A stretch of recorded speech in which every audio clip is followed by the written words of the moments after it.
Bhagwats lecture series RSS opens doors to ToOppn, Muslims, Christians, tech leaders, foreign envoys in an inclusive initiative and part of its outreach program. The Rashtriya Swayamsevak Sangh RSS will invite opposition party leaders, foreign diplomats, eminent personalities, startup founders, youth influencers, defense experts, and members of Muslim, Christian, Buddhist, and other minority communities to participate in its centenary year lecture series.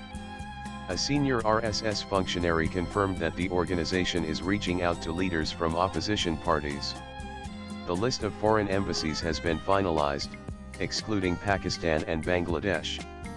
Bangladesh has been excluded for now, as it currently lacks an elected government. The lecture series, titled Vyakyanmala, will span 3 days and be headlined by RSS chief Mohan Bhagwat. He will deliver speeches on the RSS's journey over 100 years and future horizons.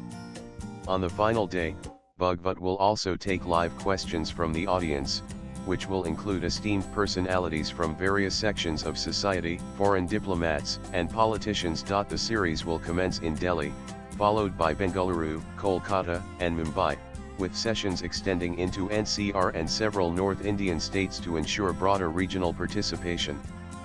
Covering 17 thematic categories and 138 subcategories, the invitation list will focus on individuals, achievers, and their social professional cultural contributions to the nation, said Sunil Ambekar, Akhil Bharatiya Prachar Pramukh national spokesperson of the RSS.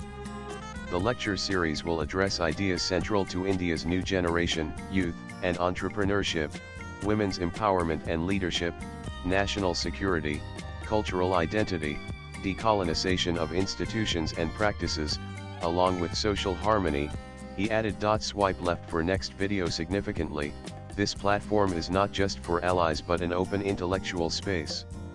Members of the Muslim community and other minorities, including Christians and Buddhists, will be invited as equal contributors to the dialogue. The RSS has even decided to include critics and ideological opponents from across the political spectrum. The presence of diplomats from foreign embassies highlights growing global interest in India's ideological and cultural currents. Including influencers, tech innovators, and young changemakers reflects the Sangh's focus on shaping and listening to young India. This lecture series is happening after 7 years, as the last one took place in 2018 in Delhi. This time, the Sangh will extend the program to 3 additional metro cities and continue until February in phases. Latest blogs.